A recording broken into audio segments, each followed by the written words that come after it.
और देखिए आज नेपाल पर दिन भर हमारी बड़ी कवरेज लगातार जारी है।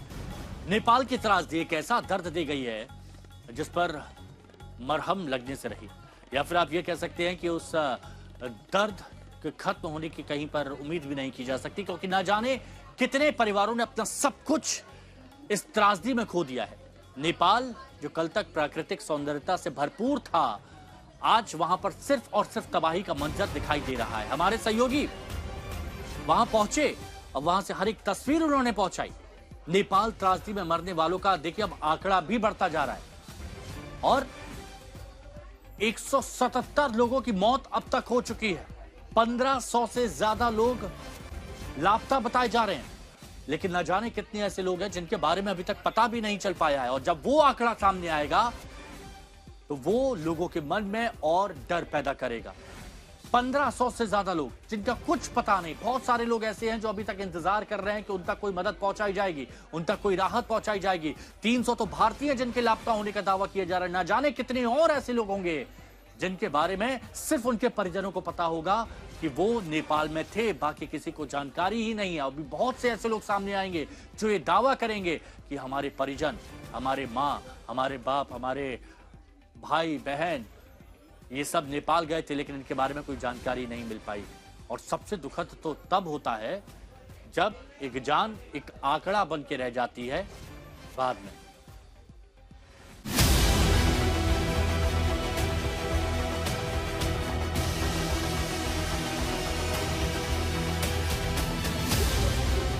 आंसुओं से भरी इन आंखों को अपने परिजनों का इंतजार है। ये इस वक्त इस खौफ में जी रहे हैं कि इनके अपने जिंदा भी हैं या नहीं।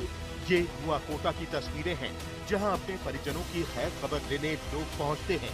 सबके चेहरों पर एक डर है अनहोनी का, किसी भी वक्त बुरी खबर आने का। ये वो लोग हैं जिनके अपने कहीं हाइड्रो प्रोजेक्ट में काम कर रहे थे, कहीं 50 किलोमीटर का जो लंबा ट्रेन अलग अलग जगह काम कर रहे थे, उन्हें अपनों की तलाश है, वो कहाँ हैं। तो यहाँ पर आर्मी ने एक बेस कैंप बनाया हुआ है, यहाँ पर इंफॉर्मेशन सेंटर बनाया गया है। ये लोग अपनों को तलाश कर रहे हैं क्योंकि उनके बारे में कोई जानकारी नहीं। कोई जानकारी है वो यहाँ देते हैं, कोई जानकारी है वो यहाँ आते हैं, लेकिन सबसे ज्यादा उम्मीद बनती है जब ये हेलीकॉप्टर आते हैं। इस उम्मीद के साथ अगर वो आए हैं तो किसी अपने को लेकर के जरूर आएंगे। नेपाल के लिए ये बेहद मुश्किल समय है और हर कोई मिलकर के दुआ कर रहा है कि ज्यादा से ज्यादा लोगों को बचाया जा सके। सैकड़ों मिसिंग हैं, 150 से ज्यादा मारे गए हैं। उसके बावजूद भी इन उम्मीदों में तमाम लोगों का जमावड़ा है कि जब भी हेलीकॉप्टर आएगा किसी न किसी को जीवित लेकर जरूर आएगा। आज तक संवाददाता आशुतोष मिश्रा इस वक्त नुआकोटा में हैं, जो कि अब पूरे रेस्क्यू ऑपरेशन का कमांड सेंटर है। आशुतोष उन परिवारों से मुलाकात कर रहे हैं जो जल प्रलय से प्रभावित हुए हैं। उनकी मुलाकात ऐसे ही एक परिवार से हुई जो इस त्रासदी की चपेट में आने से बाल बाल बच गया। सुनिए उस परिवार की आप बीती। तो आप लोग थे घर में जब ये शुरू हुआ था? यही ऊपर में था सर, हम सब यही ऊपर में था, यही एक तला ऊपर। कितना मौका मिला था भागने के लिए यहाँ से? भागने के लिए तो वही 4-5 मिनट मात्र बचा था सर हम सबको यहाँ से भागने के लिए। बचे थे सर, सिर्फ 2 मिनट से बच गए हम लोग, नहीं तो हम सब परिवार इसी में दह जाते सर। ऐसा ही भूकंप, ऐसा पानी आया ना कि हम लोग देख नहीं पाया। डर से इतना करेजा धक धक करने लगा कि बातें छोड़ दो। सामान तो सब चला गया? सामान सब चला गया साहब, सामान एक भी नहीं है, सामान एक भी नहीं है साहब। सोना चांदी सब चला गया, पैसा कौड़ी सब चला गया। खाना पीना दाम था, गाड़ी घोड़ा सब था, वो सब चला गया। गोदाम बर्बाद। सब नहीं है, बच्चा को नुगा भी नहीं है, सब चला गया है। एक भी नहीं है, बाकी कुछ नहीं है साहब, खाने के लिए कुछ नहीं है। सोचिए तबाही अपने साथ ऐसी बर्बादी लेकर के आई है कि सब कुछ जो बचत थी, जमा पूंजी थी और जो कुछ घर में था वो सब कुछ तहस नहस हो चुका है। ये तो चंद परिवारों की कहानी है। ऐसे सैकड़ों परिवार इस वक्त जल प्रलय की त्रासदी के शिकार हैं और इस वक्त तबाही की पीड़ा झेल रहे हैं। नेपाल से आई तस्वीरें बता रही हैं कि जल प्रलय में सैकड़ों लोगों की जान चली गई है। नेपाल की राहत एजेंसियां इस वक्त रेस्क्यू ऑपरेशन में लगी हैं। इन तस्वीरों को देखिए, सेना के जवान कंधे पर लादकर एक शख्स की जान बचाने में लगे हैं। पांव मलबे में धंस रहा है, लेकिन हौसलों के साथ हालात का सामना कर रहे हैं। आशुतोष मिश्रा, नुआकोटा, नेपाल, आज तक। न जाने कितने लोग मारे गए हैं और कितने लोग इस इंतजार में हैं कि उन तक मदद पहुंचेगी, और उन लोगों के लिए देवदूत बनी है इस वक्त नेपाल की सेना, जो हेलीकॉप्टर की मदद से इस वक्त हर एक उस जान को बचाने की कोशिश कर रही है, जो उम्मीद में है कि उनके पास देवदूत बनकर नेपाल की सेना पहुंचेगी।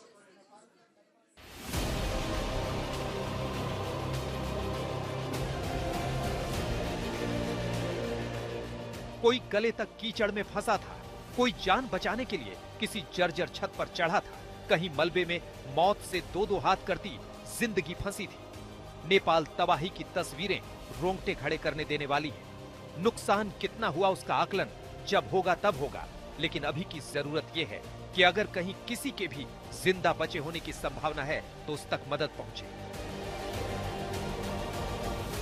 मुसीबत की इस घड़ी में नेपाल की सेना मानो देवदूत बनकर आई है।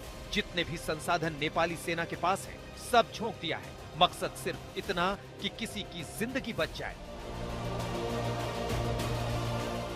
रेस्क्यू की इन तस्वीरों को देखिए, घुटने तक कीचड़ है।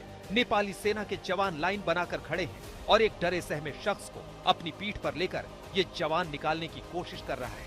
ये लोग 26 अगस्त की आपदा से बच निकले वो भाग्यशाली है जिन्होंने मौत को सामने से चकमा दे दिया।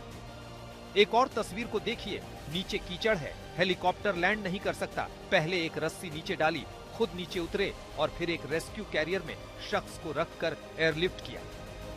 इस सैलाब में न जाने कितने परिवार उजड़ गए, कितने घरों का नामो निशान मिट गया। लेकिन कहते हैं ना कि जाको राखे साइयां, मार सके न कोई। नेपाली सेना ने एक नवजात बच्चे का रेस्क्यू किया। इसके परिवार के बाकी लोग कहां हैं, ये कोई नहीं जानता, लेकिन बच्चा और मां दोनों को सेना ने बचा लिया।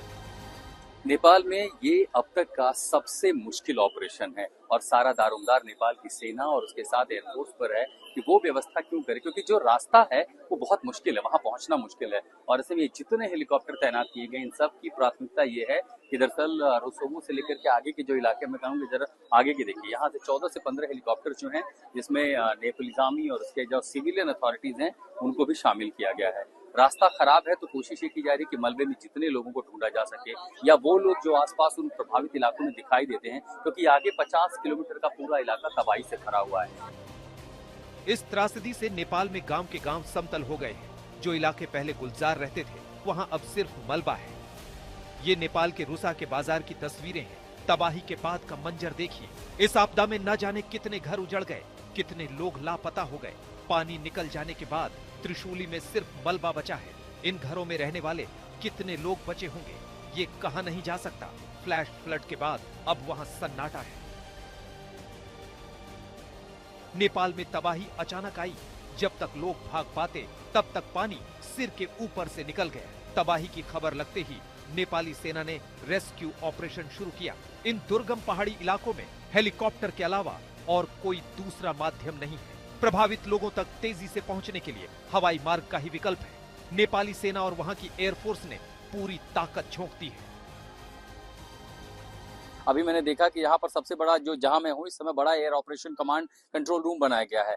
लोग आंखों में आंसू लिए, क्योंकि 50 किलोमीटर में बहुत सारे प्रतिष्ठान हैं, हाइड्रो पावर प्रोजेक्ट हैं, उनके लोग काम करते थे। सैकड़ों लोग मिसिंग हैं। वो आंखों में आंसू लेके देखते हैं कि कब हेलीकॉप्टर नीचे आएगा और उनमें कोई अपना होगा।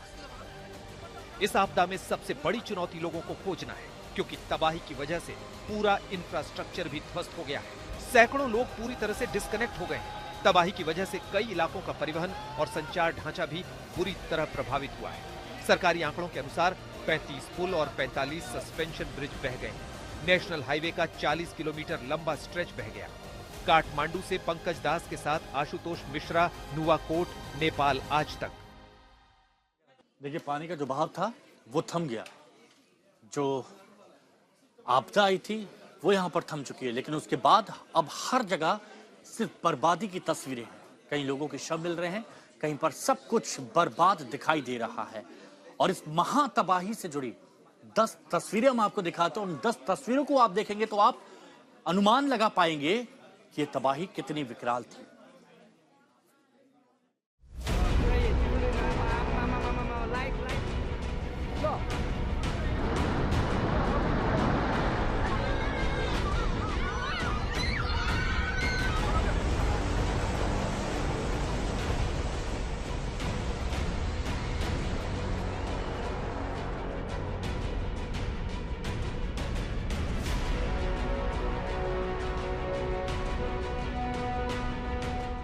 तबाही आई और इस बहुमंजिले इमारत को तिनके की तरफ बहा ले गई। सैलाब पूरे रौद्र रूप में था, इतना भीषण और विकराल था कि उसके सामने ये बहुमंजिला इमारत बेबस और लाचार नजर आया। पल भर में सैलाब ने इसे दबोच लिया और इसका अस्तित्व पूरी तरह मिट गया। ये तिब्बत और नेपाल के रसुआगढ़ी बॉर्डर क्रॉसिंग की तस्वीरें हैं। ये वही जगह है जहां से कैलाश मानसरोवर जाने वाले भारतीय श्रद्धालु रुके थे।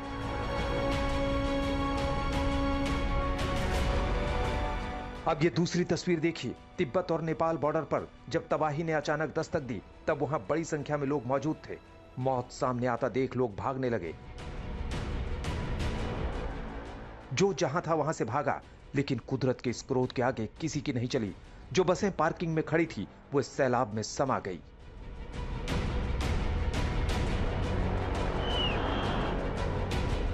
अब नेपाल के रसुआ में भोटेकोशी नदी में बने हाइड्रो पावर प्रोजेक्ट के हालात देखिए। जिस वक्त सैलाब ने तांडव मचाया, उस वक्त प्रोजेक्ट में कई लोग काम कर रहे थे।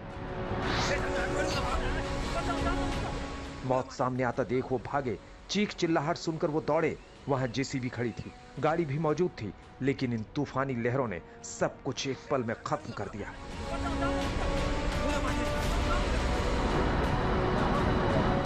हादसे के समय पावर प्रोजेक्ट के करीब कुछ ही दूरी पर स्थानीय लोग मौजूद थे। उन्होंने सब कुछ अपनी आंखों से देखा। सैलाब कैसे विनाश कर गया, ये सब कुछ देखकर वो चीख पड़े। वहां लोग बेबस और लाचार थे। कुदरत की तबाही के आगे वो मानो सुन्न पड़ गए।